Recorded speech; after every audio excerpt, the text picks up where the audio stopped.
জুলাই সনদ ঘোষণা ও বাস্তবায়নের দাবিতে আজও রাজধানীর শাহবাগ মোড় অবরোধ করেছে জুলাই আহতরা। গতকাল থেকে শুরু করে এখানে অবস্থান করছেন তারা। দাবি আদায় না হওয়া পর্যন্ত রাজপথ ছাড়বে না বলে জানিয়েছেন তারা। অবরোধে যান চলাচল বন্ধ রয়েছে শাহবাগ প্রধান সড়কে। এতে ভোগান্তিতে পড়েছে জরুরি কাজে বের হওয়া মানুষ। দেশের মানুষকে ভোগান্তিতে না ফেলে শান্তিপূর্ণ আন্দোলন করার আহ্বান নগরবাসীর।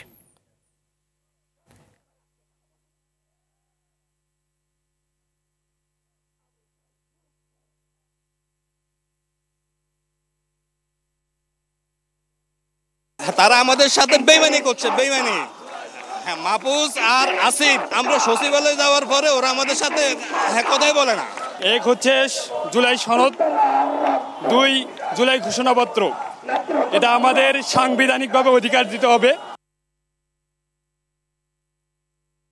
এই মুহূর্তে রাজধানী শাহবাগ থেকে সরাসরি যুক্ত হচ্ছেন সহকর্মী সাকিবুর রহমান। সাকিব, আন্দোলনকারীরা কি বলছেন এবং আন্দোলনের ফলে ভোগান্তিতে পড়া পথচারী সহ যানবাহনে যারা চলাচল করছেন তাদের প্রতিক্রিয়া কি?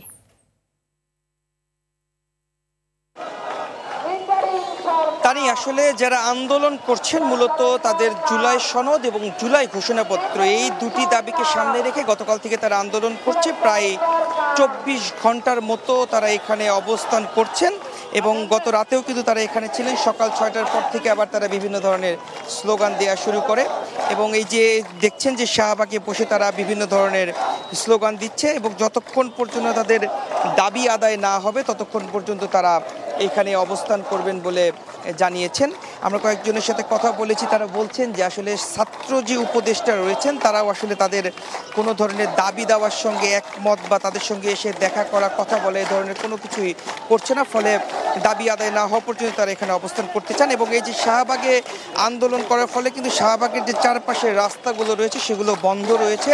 সাধারণ মানুষ যারা রয়েছেন, বিশেষ করে এখানে যেহেতু হাসপাতাল রয়েছে, এই হাসপাতালগামী মানুষজন বলছেন যে আসলে এইভাবে রাস্তা বন্ধ করে কোনো আন্দোলন বা দাবি দেওয়া না করে যদি সোহরাওয়ার্দী উদ্যান রয়েছে, এছাড়াও বড় বিভিন্ন মাঠ রয়েছে বা রাস্তায় করলেও রাস্তার পাশে দাঁড়িয়ে যেন তারা আন্দোলন করে, এই ধরনের কথা কিন্তু তারা বলছেন।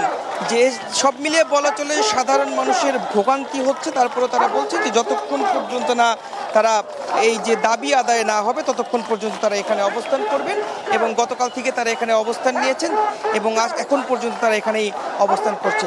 তো এই ছিল এখন পর্যন্ত আমার কাছে আন্দোলনের সর্বশেষ। তানি, ধন্যবাদ আপনাকে।